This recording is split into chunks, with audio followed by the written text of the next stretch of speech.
Mi siguiente invitado es el padre Ezequiel María Rubio. Él es miembro de la Fraternidad Sacerdotal San Pío X.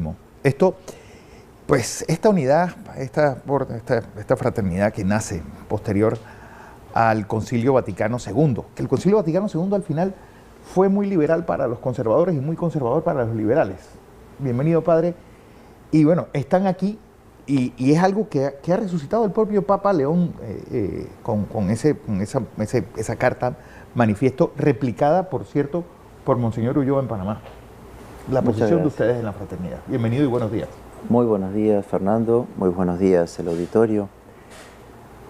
En primer lugar, quiero agradecer este espacio que nos das para poder dar a conocer lo que es la fraternidad, ¿no? La fraternidad es una obra de la Iglesia Católica. Somos católicos, apostólicos y romanos. No somos una iglesia paralela, no somos cismáticos, no hemos fundado una iglesia diferente. Somos una congregación católica dentro de la Iglesia Católica, de la que hemos recibido la fe, en la iglesia en la que queremos vivir y morir, siendo siempre católicos. Monseñor Lefebvre es nuestro fundador y después del concilio, sí, con las reformas, con los documentos, las novedades, sí, y esa ruptura que hay con documentos del pasado, con la reforma litúrgica.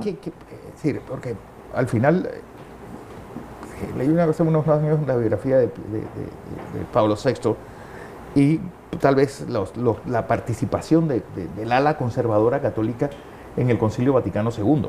Bueno, uno de ellos era el cardenal Wojtyła, posterior el Papa Juan Pablo II. ¿Cuáles son los puntos que Monseñor Lefebvre hace? Que Monseñor va a objetar la libertad religiosa, el ecumenismo, la colegialidad, es decir, el gobierno democratizado, que hoy lo vemos en hechos, en la sinodalidad, que es la expresión más clara de este problema, y luego va a ser la reforma litúrgica, esencialmente de la Santa Misa, pero no únicamente. Así que no sea usar las lenguas vernáculas. No pasa, Fernando, por la lengua vernácula, que tal vez es lo que la gente piensa. Sí.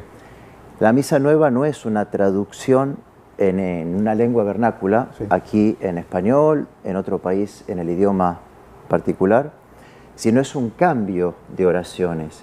La nueva misa encierra una nueva teología que se manifiesta litúrgicamente por nuevas oraciones. ¿Cómo cuáles? El ofertorio es completamente nuevo y en el ofertorio es donde se manifiesta la intención que tuvo nuestro Señor cuando va a subir a la cruz. La intención de nuestro Señor manifestada por la teología y reflejada por la liturgia es: Cristo va a morir en la cruz por nuestros pecados, ofensas y negligencias, sí, por los presentes, por los ausentes e inclusive los que han ya muerto, es decir, toca el purgatorio. Esta noción de sacrificio propiciatorio, de sacrificio redentor, de sacrificio para redimir los pecados, ha quedado completamente diluido en la Santa Misa Nueva, en la Misa Nueva, con este ofertorio en donde aflora el humanismo, el antropocentrismo, es decir, el hombre hoy le ofrece a Dios, a ese Señor del universo, pan o vino para que lo cambie en un alimento espiritual. Sí. Eso es una noción completamente diferente y ajena a lo que es la teología de la Iglesia, el sacrificio de Cristo, porque la misa es el Viernes Santo, la misa es el sacrificio de la cruz y a los pies María Santísima y San Juan. La misa no es una comida, una reunión, una fiesta, una sinaxis, una asamblea. No, ese concepto nuevo es mucho más semejante al concepto protestante que al concepto católico. Pero a la larga, eso nos quedó claro en Trento, cuando cambia totalmente la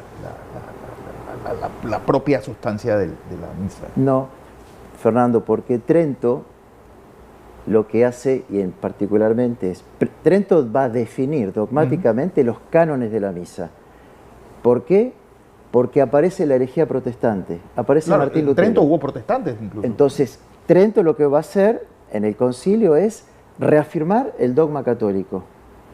Y el Papa San Pío V, que a veces se dice de la misa de antes, la misa de San Pío V, lo que él va a hacer es, solamente él va a codificar la misa, pero él no la va a labrar, él no la va a generar, él no la va a crear.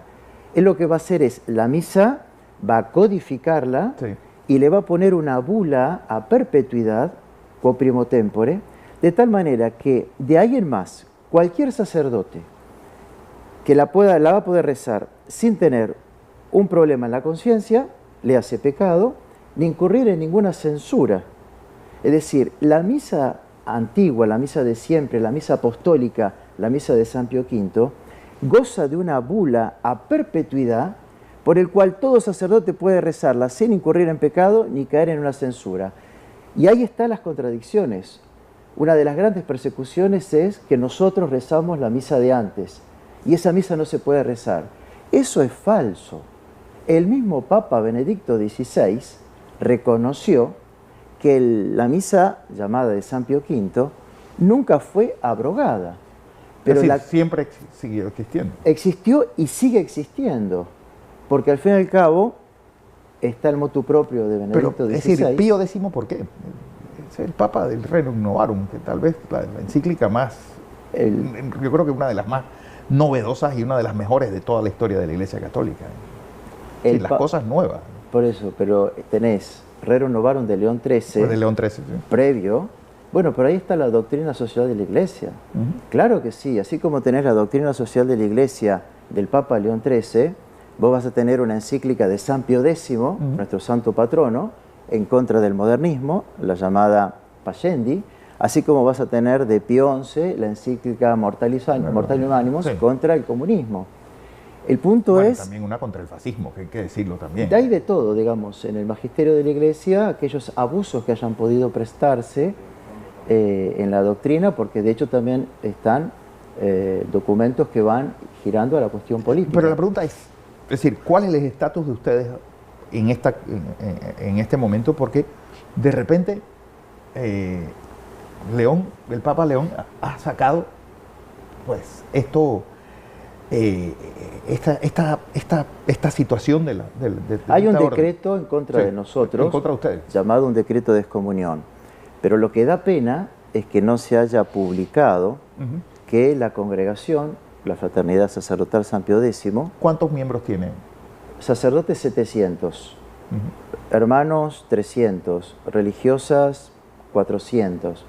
Pero la Fraternidad sacó un recurso, que es un recurso canónico, sí, que deja en efecto suspensivo la excomunión, porque es un recurso que se presenta al Dicasterio para la Doctrina de la Fe, al cardenal Fernández, quien firmó el decreto de excomunión, y Roma tiene 30 días para... Que ya pasaron hace mucho tiempo. No, porque las consagraciones fueron el 1 de julio. Okay. El 2 de julio viene el decreto del cardenal Fernández. La fraternidad tenía 10 días. El 11, es decir, al 9º día, presentó el recurso a Roma. Roma ahora tiene 30 días para responder, pero en este periodo la excomunión, el estado canónico que se pretende ahora quedó completamente suspendido. Es decir, nosotros gozamos de los mismos derechos y privilegios que tuvimos hasta el decreto del cardenal Fernández. Y después Roma tendrá, en todo caso, la respuesta. Y si Roma no respuesta, la fraternidad acudirá a lo que se llama la asignatura apostólica. ¿Dónde es? En la Corte de Justicia Suprema, en Roma. En Roma también. Es decir, más allá del problema de fondo, que es el que justificó las consagraciones episcopales, está aparte el recurso jurídico canónico por el cual nos amparamos. Porque encima, Monseñor Ulloa también se hizo eco de lo del Vaticano acá, sí, en Panamá. Sí, por pena, Monseñor Ulloa se ha hecho ecos pero en cierta manera esto viene hace años, porque Monseñor Ulloa, respecto de la tradición de la Iglesia, él no es favorable. No. Él no es favorable. Él es mucho más llevado hacia el modernismo y no hacia el tradicionalismo. Y eso hace que aún, inclusive antes, mucho antes de la excomunión, si me permitís, en cierta manera, siempre nos han tratado como excomulgados. Bueno, sí. Yo nunca he tenido la posibilidad de tener un encuentro con él, a pesar de que en repetidas ocasiones lo intenté. Sí. De modo que Monseñor Ulloa hace ecos del comunicado. Es una pena que no haya hecho ecos del comunicado de la fraternidad con este recurso presentado a Roma, por el cual queda todo suspendido, y sin embargo siguen los comunicados en contra de nuestra congregación, ¿no? E insisto... ¿Y qué cree usted que pase? Porque yo creo que el problema, la Iglesia Católica ha dado señales de no quererlos desde hace mucho tiempo. Sí, porque el problema es de fondo, no es un problema canónico. El problema es de fondo. ¿Y cuál es el problema de fondo? Que la Iglesia Católica, nuestra Iglesia, nuestra Santa Iglesia, está pasando por una crisis sin igual, una crisis doctrinal, una crisis moral, de enseñanza moral, una crisis sacerdotal, una crisis institucional, y esto se ve de manifiesto. ¿Dónde fue ese punto de inflexión? Con el Concilio Vaticano II se dejaron todos los puntos para que este humanismo que hoy vemos aflorara. Y si me preguntaras, Padre, ¿en dónde se puede fundar esta crisis doctrinal, o esta crisis moral, o esta crisis sacerdotal? Hay enseñanzas modernas del Papa, del Cardenal Fernández, que son contrarias a lo enseñado por la Iglesia durante siglos. Y me refiero, el Papa Francisco, que en paz descanse, claro está, a quien yo conocí en Buenos Aires. Sí. Yo soy argentino, de Buenos Aires, lo conocí cuando era cardenal, lo fui a visitar en una ocasión, pero el Papa Francisco llegó a decir que Dios quiso la diversidad de las religiones. Y eso va contrario al dogma de nuestra fe. Claro. En segundo lugar, hace apenas unos meses, el Cardenal Fernández acaba de escribir un documento en el cual se le quita a la Virgen María, a nuestra Madre, se le quita la corredención y la mediación universal de todas las gracias. Con la cantidad de documentos y de doctrina que hay de siglos, con la cantidad de iglesias que vos tenés en honor a nuestra Santísima Madre, ahora nos venimos a enterar que la Santísima Virgen María no es más ni la mediadora universal ni la corredentora. ¿Quiénes celebraron? ¿Los católicos? No, celebraron los protestantes, los evangélicos. El Papa Francisco, con esa famosa cita sobre el pecado de homosexualidad, cuando él va a decir, ¿quién soy yo para condenarlos? San Pablo dice que ni los borrachos en cuanto tales, ni los ladrones en cuanto tales, ni los adúlteros, ni los asesinos, ni los homosexuales en cuanto tales, tienen cabida en el cielo. Francisco dice, ¿quién soy yo para condenarlos? A cartón seguido, Fiduciam Supplicans, el documento del Cardenal Fernández, avalado por el Papa, en ese entonces Francisco, en donde ya se prevé la bendición para las parejas homosexuales. Ahora bien, este pecado, la teología católica enseña que clama al cielo. Un pecado mortal. Con un pecado mortal uno no se salva, se va al infierno. La misión de la Iglesia es ayudar a que las almas vuelvan a la gracia, ayudar a que las almas dejen el pecado mortal y no a consolidarlas en un pecado mortal. ¿Cómo se van a salvar si yo inclusive bendigo uniones homosexuales o bendigo a aquellas parejas de concubinos que no tienen el sacramento del matrimonio y que les permito acercarse a la Santa Comunión? Hay un problema muy serio, y este es el problema de fondo, que más allá de lo canónico, subyace.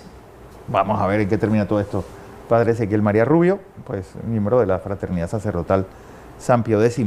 Bueno, y toda esta disputa que hay con este anuncio de excomunión por parte de la Iglesia Católica y lo replicado por el propio Monseñor Ulloa en nuestro país.